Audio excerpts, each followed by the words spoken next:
Hello, my friends. Welcome. My name is Joe. This is the Joe Martino Show. And today we're going to talk about why is it that sometimes accountability can feel like an attack? And what makes it an attack? Like, are there times where it actually is an attack? And when are there times, and this is probably the majority of them, that it isn't an attack? Let's kick it off. This is the Joe Martino Show. You're listening to the Joe Martino Show, a podcast dealing with all things emotional, relational, and human nature. Joe is a licensed counselor in the state of Michigan, specializing in relationship therapy. He is also the author of the book, The Emotionally Secure Couple. All advice offered in this episode is offered for entertainment and educational purposes only. Enjoy the show. All right. Welcome. I hope your day is going well. I hope wherever you're listening to this, that your day is going well and that your new year is going well. I hope that you're enjoying this weather. If you live here in Michigan, we've had quite the winter. It's been hard because it's been cold, but I have been really enjoying the snow, not necessarily driving in it while it's happening, but after it happens. I was just telling a friend of mine this morning how beautiful I think it is. Maybe a few more weeks of this and then I'm ready for spring. I want to talk today about accountability and how often accountability can feel like an attack. And we've all been there, right? It's difficult. I don't think any of us like being held accountable too much, right? And I think that's the problem, is our too much is very subjective. I've been as part of work reviews. I was thinking specifically as I was putting together the idea for this episode. I was talking to someone. I was part of a evaluation at work, and there was a person who consistently showed up late to work, and their entire review was good, right? Like all of the goods, like I think it was 1 out of 5. They got a lot of 5s, a lot of 4s. And then, and I hope you can hear that deep breath that I took, and then there was like, hey, there is this one thing we need you to work on. You're late consistently. We need that to be better.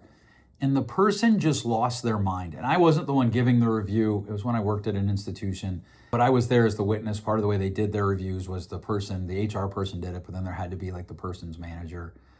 And this was a place where being late really had consequences for your fellow employees. And the person just lost their mind. They were just completely upset. Like, how could you say that? Blah, blah, blah, blah, blah. And they just fought back against the idea they had to be on time. And they actually ended up leaving the job about a month later because, and they cited this, like it just still blows my mind, and it's been years since I've worked there. They cited the attack of why there wasn't understanding for them being late. And at some point, I think we're going to do something about how, empathy doesn't necessarily mean agreement. Last week, I talked about how validating emotions doesn't mean acceptance. And this is part of that. Maybe this is an unintentional series that I've got going here that we really need to consider when we look at our emotions and how they work. Because when we start to get into this, we need to kind of pull out, like, what does it look like? Why does accountability sometimes feel like an attack?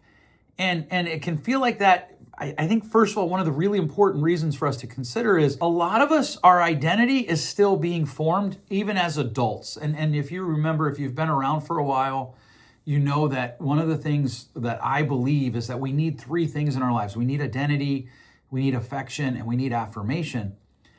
And the identity piece, a lot of us are still trying to figure that out. Like maybe you grew up and like me, you grew up and your identity was through things that you could do in a certain arena. And then that gets changed. Or maybe your identity was just constantly attacked by people who should have been helping you build it. Maybe your parents were highly critical. They were constantly attacking your choices. Whatever that was, when you get to the place where your sense of worth, which comes out of our identity, if you've been around for a while, you know that I believe our sense of self-worth comes from our identity, our ability to give and receive love, and then how do we engage in meaningful things. If your sense of self-worth is tied to being good, or it's tied to being right, or needed, any correction, which is what accountability often is, any correction can feel like you were attacked because it threatens who you think you are. It threatens what you believe about yourself. And, maybe this isn't you. Maybe it's somebody you work with. Maybe it's your spouse. Maybe it's a sibling. But when you start to dive into like, hey, have you considered this? Or, hey, you know what? You're doing these things well, but I need you to improve here. They respond in a way that doesn't make sense to you because you're caught up wondering, or they're caught up wondering like, are you attacking me? And you're sitting there thinking, no, I'm not attacking you. I just need you to do this one thing better. But to them, it feels like an attack because you're threatening their own sense of identity. Or maybe it's you. Maybe when you are held accountable, maybe when somebody says to you, your spouse, your wife says to you, hey, I think you're doing good, but I need you to do this better. It translates into your head, see, I can't do anything right. This could be, I'm not saying it is definitively for you. We're going to go through quite a few reasons today.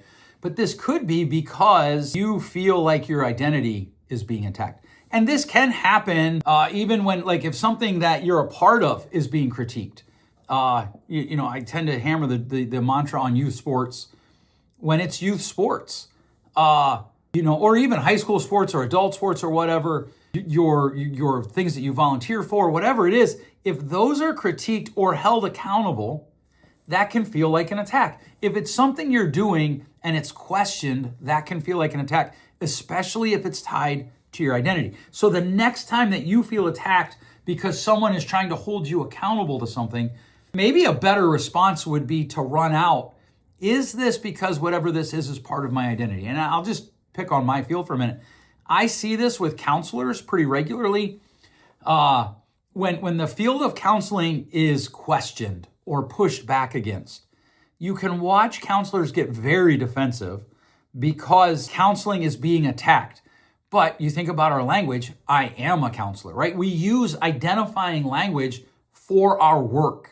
And so when somebody says, well, maybe counseling needs to be held accountable for some things, people lose their minds, often because their identity is being attacked.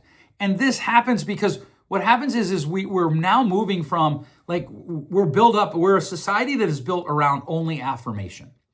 Only like, hey, you did good. You didn't put any effort in that, but man, it looks great. And everything is positive, which is good. It's not necessarily, well, it isn't good.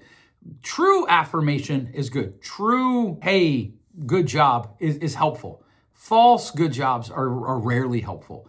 And one of the negatives of that is we're unable to distinguish between accountability and some sort of nebulous attack because it goes after our identity and we haven't built that muscle of hearing, but you could do this better. And so maybe it's coming out of this sense of identity because if your identity is built around I can't fail. Have you ever seen that? I had an intern one time. Her first evaluation, she's in practicum. I gave her mostly 3, so it's a scale of 1 to 5. And she told me later, now she did not react poorly, but she told me later that when she read my evaluation, she understood all my reasoning, but she lost sleep for 3 or 4 days. I don't remember the exact number of days. So Lance, if you're listening, don't hold me accountable on how many days that is. For the rest of you, that's a joke between my friend Lance and I. She lost sleep over 3 or 4 days because she was like, I got a bad evaluation. I'm like, no, you didn't. 3 literally means that you're meeting requirements. You're just not excelling. But her entire identity was built around excelling. And so when I was like, yep, she's meeting expectations, but she's not excelling, that felt like an attack to her. Which I think can move us to the next kind of difficult place is a lot of us carry shame. A lot of us, we don't understand a good difference between guilt and shame. And I know that this is not a popular term with my friends who are big fans of Brene Brown, but we're not good at distinguishing between bad shame and good shame. And when it runs from, hey, into the bad shame, and it runs from you could do these things better, or what happened, right? So we're talking about behaviors.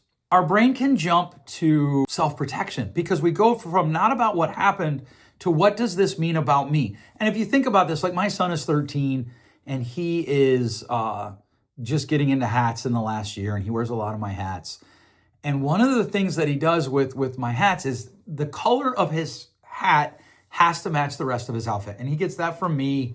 That was a lot of my life and I still try to do that somewhat regularly. If you're watching this on YouTube, you can see that the hat that I'm wearing matches my hoodie. But he won't wear a hat that doesn't match. Not because he actually cares, because there was a long time in his life where he didn't care about matching, but what will people think about me? In other words, what does this say about me? And a lot of times our defensiveness to critique and or accountability can be not because the thing that we did or the thing that we are participating in is about critiquing or holding accountable our behaviors. It's more about what does this say about me? What are people going to think about me? And what that does is it creates self-protection in our nervous system. Our brain just goes, bam, now I need to defend myself. Now I need to protect myself. Now I need to kind of cloister and be defensive. And what happens is it's very difficult to feel that and for it not to come out of our body, either in our mouth and our words or our body language. There was one time I worked at a restaurant, I was waiting tables, and I had been chosen by the shift manager to be the serving manager for the night. So I had to go around before anybody could leave. I had to make sure that they did their side work. So at the end of a person's shift, they have to refill the sugars, refill the condiments, etc. And there was one guy there who had been there much longer than me. And he was known for not refilling his sugars. So I said, hey, did you refill your sugars? He said, yes. I went and looked, and he hadn't. So I said, hey, you got to go back and do that. Well, he lost his mind. He just went, he actually threw things. It was wild. But really what happened was, what I realize now looking back, was it was more, he was throwing a temper tantrum and he wanted to go do something, but he kept saying, are you saying I can't do my job? And I'm like, no, actually, I think you're a really good server. You just don't think much about your teammates and you leave them with empty sugar caddies that they then have to refill in the middle of a rush. And he got really mad. He was defensive, though. It wasn't that he was mad. There was something else going on inside of him, because that anger, remember, again, longtime listeners, anger is a secondary emotion. And as that secondary emotion erupted, it becomes this spinning cycle, because now we're mad, now we're reacting with mad. And what happens is that whole, like, what does this say about me, keeps spinning, and it just keeps feeding the defensiveness. And that's where we get into trouble with accountability, because now you're attacking me. Which leads kind of to the next thing is a lot of people, you know, when I was putting the show notes together, I was wondering, should I say some people or should I say a lot of people? And I have to be honest with you, as a therapist, I think a lot of people were taught that love is conditional. If affection was withdrawn from people when mistakes were made as a child, and I know a lot of people that were this way, growing up, if they made a mistake, love was withdrawn. What happens to them when you say, hey, you're making a mistake right now? They might worry that you're going to abandon them. Or this might be you. If you grew up in a home where you felt like your parents loved you or your caretakers loved you when you exceeded or did well, and they withdrew love because their behaviors changed, maybe they were violent, maybe they were loud, maybe they were screamers, maybe they used words to attack you. What happened was they would lean into that, maybe because they're worried about how you're going to turn out, but now you've turned out, you're the adult, and now you're hearing accountability, you're hearing critique, and you're worried, is this person going to abandon me? And here's the thing that makes this one, man, it just makes it so insidious, is this idea that it happens faster than most of us think consciously. It happens faster than consciousness. And so immediately your brain goes to, oh, these people are going to abandon me. I'll be honest with you, when my wife and I were first together, in fact, we had a fight 2 weeks before we were married, maybe not even 2 weeks, maybe a week. And I remember it was a huge fight. Like we were standing outside our townhouse that we were renting. We were moving in. Her brother said something. He and I got into a fight. Then her and I got into a fight. And we're standing outside. And I said to her, are we still going to get married? And she's like, why wouldn't we get married? I'm just really mad at you right now. But my nervous system, faster than consciousness, said, oops, she's mad at me. She might not want to marry me. That's a perfect example of this. And it happens, I think, for a lot of people. I think all of these first three kind of lead to this fourth one, which is, if you've ever heard the term emotional fusion, when there's emotional fusion, the person can feel that they're trapped or that there's going to be some sort of unsafe separation because of this accountability. Because accountability can be like, hey, no, you can't participate in this with me until this is done. Or however that works, you can't go here until that happens. And especially with people that we're incredibly vulnerable to. I see this a lot in counseling. The emotional fusion of people. So when the wife criticizes something the husband's doing, now that is different than criticizing him. And that can get messed up both ways. I think sometimes people think they're criticizing what a person is doing. And I think that's when accountability, they can, let me back up here. I think sometimes a person can think they're criticizing what their spouse is doing. And in reality, they're criticizing them with the words they're doing. Instead of saying, you did this, and we need to talk about it, they say, you are this. And so they can do that, and it runs the other way too. I think that really is an attack. When you say to your spouse, you are this, rather than you did this, that's an attack. The flip side of that is they might say, hey, you did this, and we need to talk about it. And the person listening, they interpret that to, you are this. And that's emotional fusion. It's a little bit more complicated than that. Emotional fusion typically involves the other person. Suffice it to say that emotional fusion is the inability to have your own totally developed emotional self. So what happens is when they criticize you, you feel distress, and that distress feels like an emergency.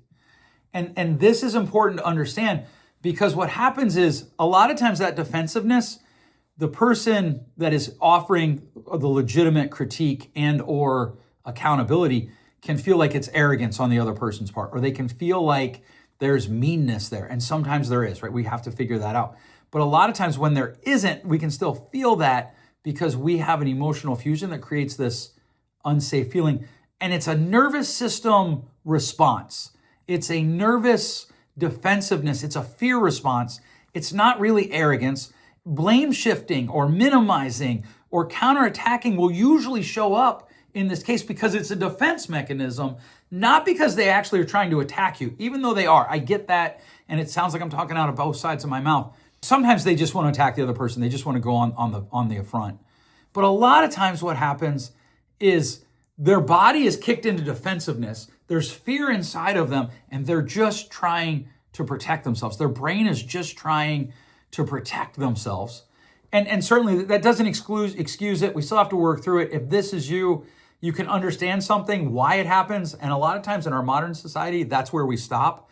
That's one of my beefs with counseling. We have to move beyond understanding the why to, okay, what do I do next? Because it's at this moment where most people get caught and they start to avoid, which is a learned strategy, right? Avoidance is a learned strategy. And there's a whole thing about avoidant attachment styles we could talk about. But if in the past for a person, conflict escalated to the point where it wasn't safe, which is a lot of us, what happens is we learn to avoid it. One way or the other, we try to avoid it. In fact, you could argue that an anxious attacher is actually an avoidant attacher. They're just trying to avoid something different. But that's me getting into the weeds and getting a little nerdy here. You have to run out, like, avoidance is a learned strategy. So what did the avoidance actually serve? And what does that avoidance look like is something to ask. And here's one of the interesting things about it. A lot of times when we are caught, our brain's running and we're caught in this like, oh my goodness, I'm being attacked.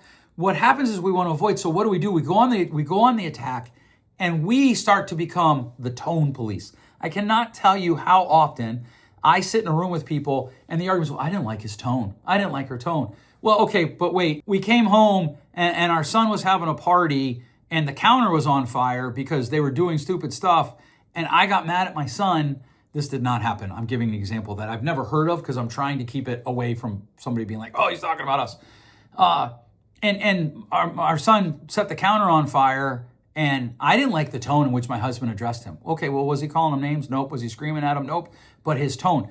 Tone policing is often an avoidance strategy. If your consistent complaint is, I don't like your tone, and you can't take criticism, you can't take critique, you can't take correction because you don't like the person's tone, you probably are caught in some sort of avoidance and defensiveness strategy because you don't understand the difference between critique and accountability and attack.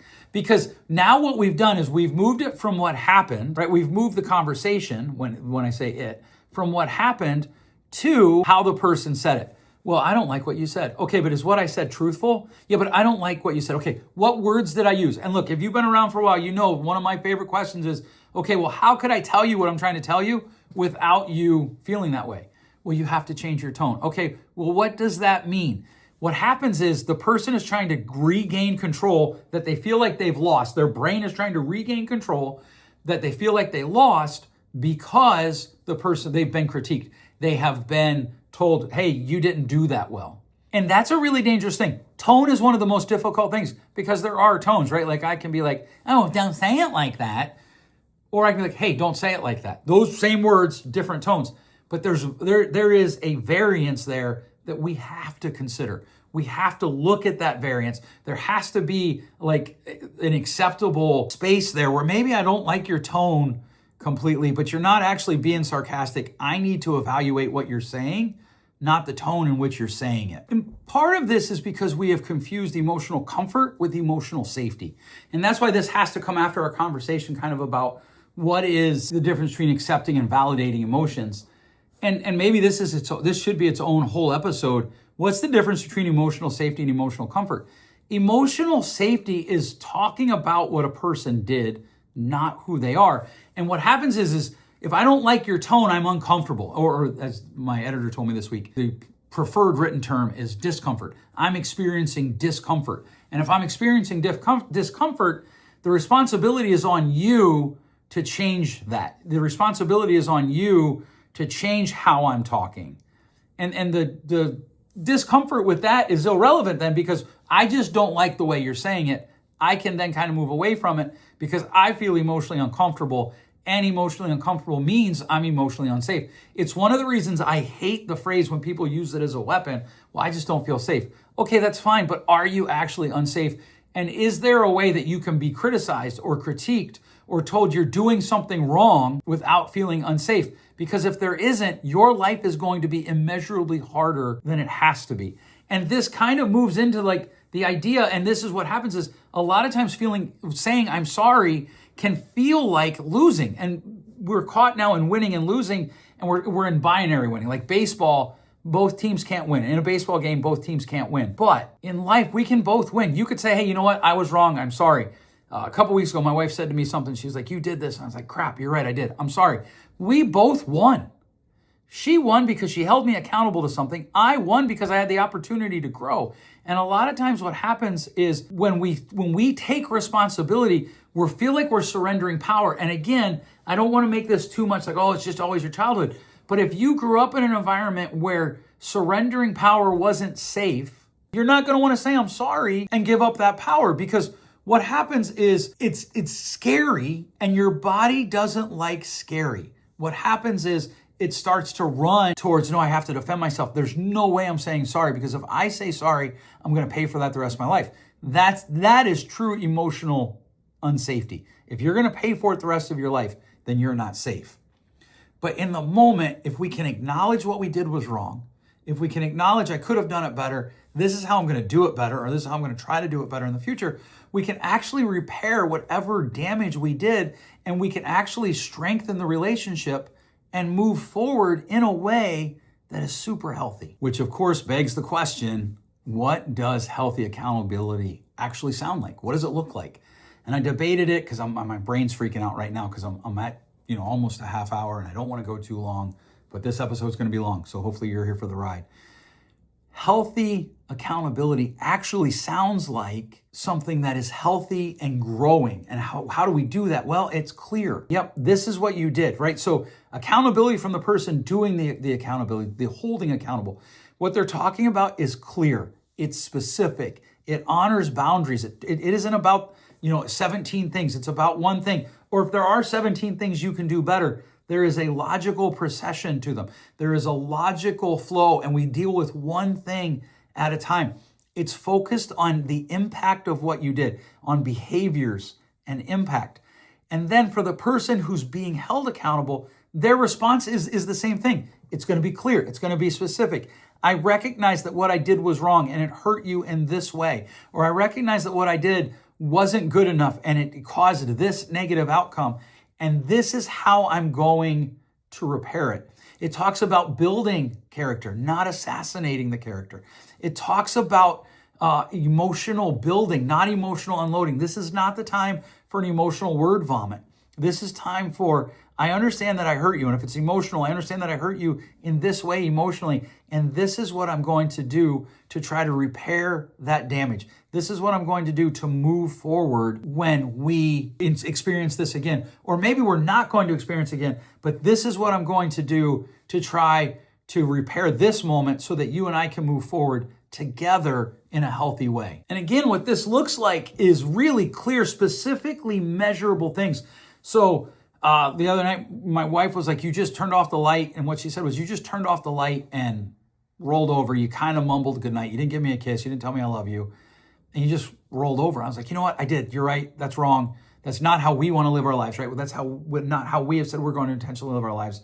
So I will do better. So I didn't have to actually say this part because in this one, it's so simple. It's easily understood. The next night, I turn off the light. I say goodnight. I give her a kiss. I tell her I love her. Then I go to sleep. That's how we build it and move it forward. Now, this does beg a question.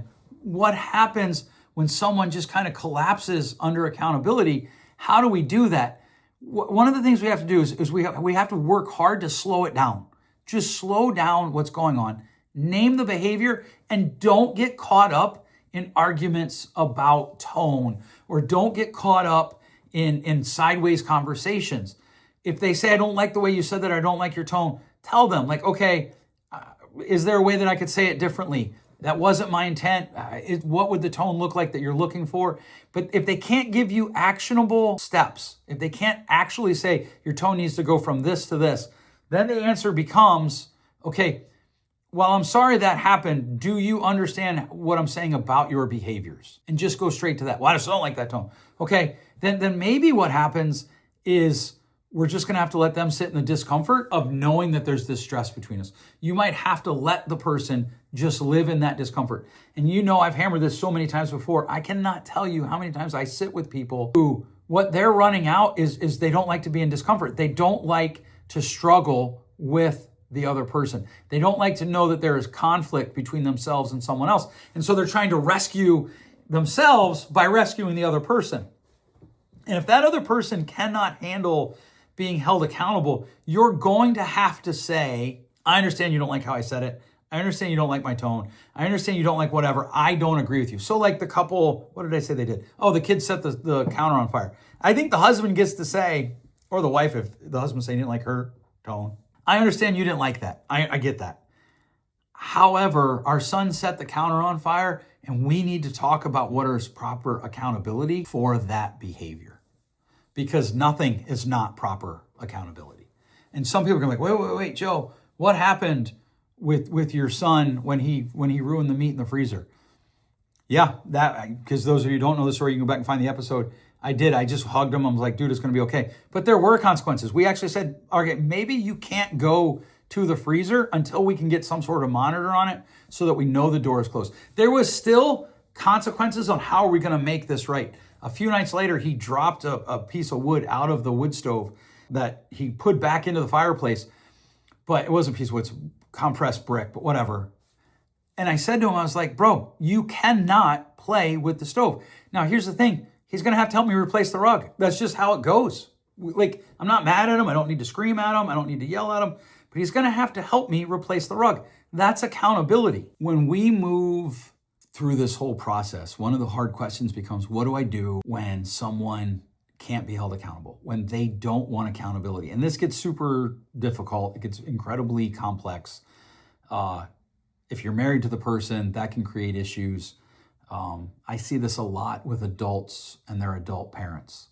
What does accountability look like? And part of this is, we've done this episode a couple times on boundaries. Boundaries aren't for other people, they're for you. And how does that look? What does that look like? How do we run that out? But when someone isn't willing to be held accountable, now we're not talking about they can't, they're literally unable. They just won't allow themselves to be in a place where they can be held accountable to certain standards. You have to decide how important that is to you, because sometimes it won't matter, right? There are some things like that you just say, okay, well, I won't participate with people in that event, or like, some people who are late all the time and you want to be on time.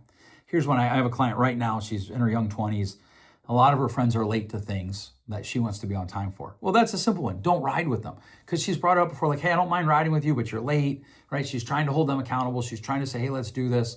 I don't like to be late. Okay, well, then just stop participating with them in your endeavor to be on time. If that's more important to you than riding with them, then just don't ride with them. It gets way more complicated when it's not friends and it's not something like being on time. What about if it's your dad and he just won't govern how he talks to you or your spouse or your children? What if it's your sister and she just refuses to own her own behaviors? That becomes much more difficult. And sometimes you're going to have to figure out what's going on and how do I decide if I'm going to persist, if I'm going to adjust those expectations, or maybe I need to create distance. And that's probably going to be a whole episode. Should be a whole episode onto its own, because this is where we get into trouble when we persist, when we should be creating distance, or when we create distance when we should be persisting. Maybe we just need to lower our expectations on some things. How do we make those changes? It gets really difficult. And one of the things my daughter pointed out to me this week was, like, she's like, one of your mantras, one of my mantras is relationship wins. But what happens when the relationship can't win because you can't continue to persist with the person? that is a very murky place that we're going to have to explore at a future date. Because right now, what I want you to kind of walk out with this is what happens inside of you when you are being held accountable to something. What happens inside of you when you're with someone who's being held accountable and they're not doing well? How do you respond? What do you do moving forward? I'd love to hear your thoughts. I'd love to kind of unpack that a little bit more with you. We can unplug it too if that's what works. How do we move forward with someone who doesn't want to be held accountable? And how do we move forward with someone who does want to be held accountable but doesn't respond well because they need to readjust some of the things going on in their nervous system? That'd be a fascinating conversation to have. What do you think? Write me and let me know. I'd love to hear from you, because here's the thing. If we can't hold each other accountable, if we can't critique each other, if we can't call each other to more and to better, we don't actually love each other. We just love ourselves and the comfort that comes from that. If we can't take critique from people, if we can't find people that we know love us who are telling us, I need you to do this better because it's what's best for you, it's how you move forward, we're not actually engaging in healthy relationships. We're engaging in emotional narcissism. And it's killing us as a society. Because you can see this right now. We can't have conversations with people we disagree with. If you disagree with me on pick the topic, I just won't talk to you. That's how we end up with cancel culture in big and small ways. And I want to end that. I want us to engage in emotionally deep conversations. Maybe not all the time, but certainly emotionally deep relationships that allow for emotionally deep conversations. All right, a bit of a long one today. I have not recorded an episode this long in quite a while. I got to be honest with you, my nervous system is currently freaking out a little bit about that. Hopefully you find this information helpful though, and hopefully it even gives you some hope, because like if you're the person that is caught in the idea of I struggle every time somebody critiques me, I feel my brain just kind of kick off and I just get defensive. You need to know that that is probably a defense mechanism in your body, and that doesn't excuse it. You still need to do better. But now you know what you can focus on. Maybe you need to have some talk therapy. Maybe you need to just do some self-reflection. Whatever you need to do that so that you can grow. And maybe if there's someone in your life who doesn't seem to take accountability well, maybe you have some more understanding as well. Listen, if you found value in this, would you share it with your friends? I can't tell you how helpful that is. Don't forget, if you haven't already, to hit subscribe and share. Thanks so much for listening. We'll catch you next week. Thanks for listening. If you enjoyed today's show, please share with a friend. And hey, give us that rating in your podcast store. Until next time, change possible.